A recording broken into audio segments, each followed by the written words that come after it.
Multi colour joint lace का use करके मैं आज इस वीडियो में आपके साथ चाक का एक सिंपल सा डिज़ाइन शेयर करने वाली हूँ और इस डिज़ाइन को आप प्लेन और प्रिंटेड दोनों तरह के फैब्रिक में बना सकते हो। तो ज़्यादा टाइम ना लगाते हुए तो चलिए स्टार्ट करते हैं।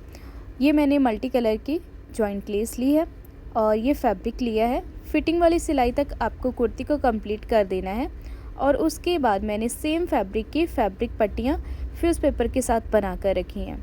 तो ये देखिए 2 इंच चौड़ी है और इसको मैंने पूरा कट किया था 3 इंच तक।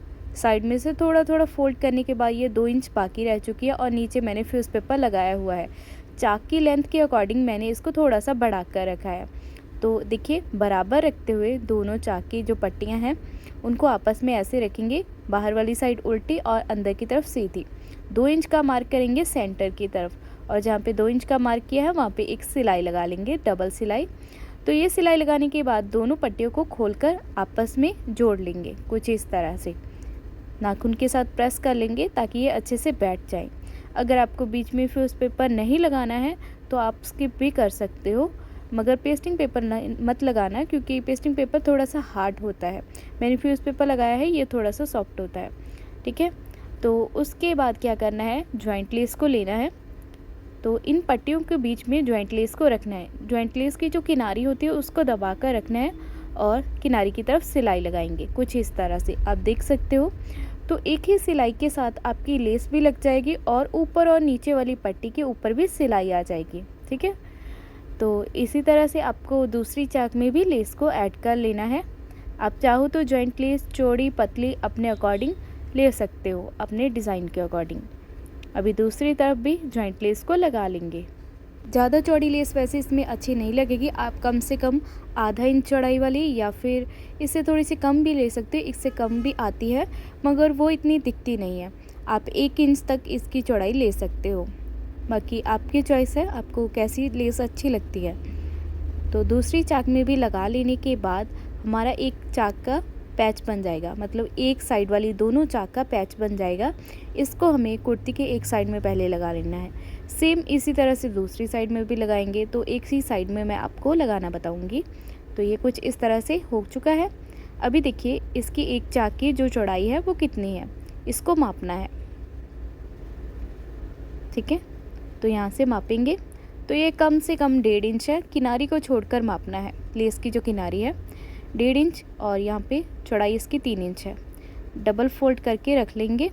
अभी क्या करना है, साइड में ये 1.25 इंच का मार्जिन है, चाक के बाद 1.25 इंच का मार्जिन है, तो नीचे भी 1.25 इंच का निशान लगा लेंगे और एक सीधी लाइन लगा लेंगे। तो इससे आगे की तरफ आपको पट्टी अटैच करनी है। ये वाला रफ फैब्रिक है हमारा। ठीक है, तो अभी इस पट्टी को ऐसे रख सकते हो या फिर डायरेक्ट आपने जो मापा है पट्टी का साइज़ 1.5 इंच वो मार्क कर सकते हो। तो मैं आपको ऐसे भी रख कर दिखा देती हूँ। ठीक है, अभी इसको मापना है। ये 1.5 इंच आ चुका है, तो 1.5 इंच मापते हुए एक सीधी लाइन लगा लेंगे। सीधी लाइन लगा लेने के बाद जो हिप वाली हमारी साइज़ होती है उसके अकॉर्डिंग चौड़ाई की तरफ सीधा निशान लगाएंगे कुछ इस तरह से। अभी ये कॉर्नर जो बना है उससे नीचे की तरफ डाउन कर देंगे 1 इंच और इसको हिप की सिलाई के साथ तिरछा मिला देंगे। ठीक है, तो अभी कटिंग किस तरीके से करना है, जो मार्क किया है उसके ऊपर कटिंग नहीं करना है। यहाँ से आधा इंच या फिर 1.25 इंच आप मार्जिन के तौर पर रखें और इसको कटिंग कर दें। ठीक है, समझ लग गया होगा आपको। और कॉर्नर में एक कट लगा लेंगे। कट लगाने के बाद जहाँ पर मार्क किया था वहाँ तक इसको फोल्ड कर देंगे। ठीक है, कुछ इस तरह से प्रेस के साथ भी आप इसे सेट कर सकते हो। सेम इसी तरह से ही नीचे की तरफ भी आपको ऐसे फोल्ड कर देना है, यानी कि दूसरी चाक को। आप चाहो तो इसके ऊपर इंटरलॉक कर सकते हो या फिर जैसे कि अभी मैं करूँगी, इसको मैं डबल फोल्ड करके इसके बीच में फ्यूज टेप लगा दूँगी, जिसके बाद ये नहीं खुलेगा और ऊपर सिलाई आ जाएगी। आप चाहो तो नॉर्मल इंटरलॉक कर सकते हो। ठीक है, तो ये कुछ इस तरह से मैंने प्रेस के साथ इसको सेट कर लिया है। अभी इस पैच को ऐसे रखना है और ऊपर हिप वाली सिलाई और इस पट्टियों के सेंटर को मिलाकर रखेंगे। मिला लेने के बाद सेंटर में से ही सिलाई को शुरू करेंगे। ठीक है, अगर आप एक साइड से करके लेकर आओगे तो ऊपर नीचे हो जाएगा। आपको क्या करना है, बस आपको सेंटर में से स्टार्ट कर लेना है। ये मैंने पलट कर इसलिए लगाई है क्योंकि मैंने उल्टा लगा लिया था। लेस को देखकर पता लगा कि ये पट्टी उल्टी है। ठीक है, तो मैंने दोबारा सीधा करके इसको लगाया है। तो यहाँ से स्टार्ट करेंगे और जो हमने 2 इंच की सिलाई लगाई थी पट्टी को बंद करते समय, उसको मैंने ऊपर की तरफ बढ़ा दिया है। सिर्फ आधा इंच चाक हमारी बंद है। ठीक है, तो सेंटर में से सिलाई लगा लेंगे पहले तिरछे, फिर चाक की तरफ आएंगे और जो फैब्रिक की किनारी है उसको लेस के ऊपर रखकर दबाकर स्टिच लगा लेंगे।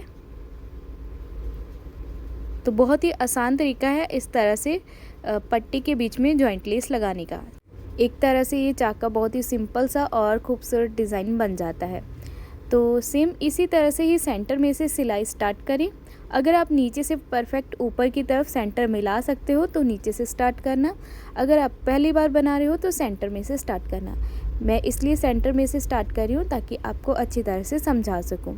ठीक है, रिस्क नहीं लेना है। अगर आप पहली बार बना रहे हैं तो स्टेप बाय स्टेप जैसे कि मैंने बताया है सेम वैसे ही करें। बस इस तरफ भी लेस की किनारी को दबाते हुए फैब्रिक के साथ स्टिच लगा लेंगे। तो ये दोनों पट्टियाँ हमारी चाक के साथ अटैच हो चुकी हैं। तो इस तरह से आप चाक के बीच में सिंपल सा डिज़ाइन बना सकते हो। दूसरी साइड भी आपको सेम डिज़ाइन ऐसे ही बना लेना है। तो देखिए कितनी खूबसूरत लेस हमारी इस फैब्रिक के बीच में लग रही है। अगर आपको चाक वाले डिज़ाइन पसंद आ रहे हैं तो प्लीज़ ज़रूर मुझे कमेंट करके बताना। इससे रिलेटेड और भी नए नए से डिज़ाइन मैं आपके साथ ज़रूर शेयर करूँगी। ये डिज़ाइन आपको अच्छी तरह से समझ आया है या नहीं, ये भी ज़रूर कमेंट करके मुझे बता देना। हो सके तो वीडियो को लाइक कर देना। तो अभी मैं आपको मिलती हूँ नेक्स्ट वीडियो में।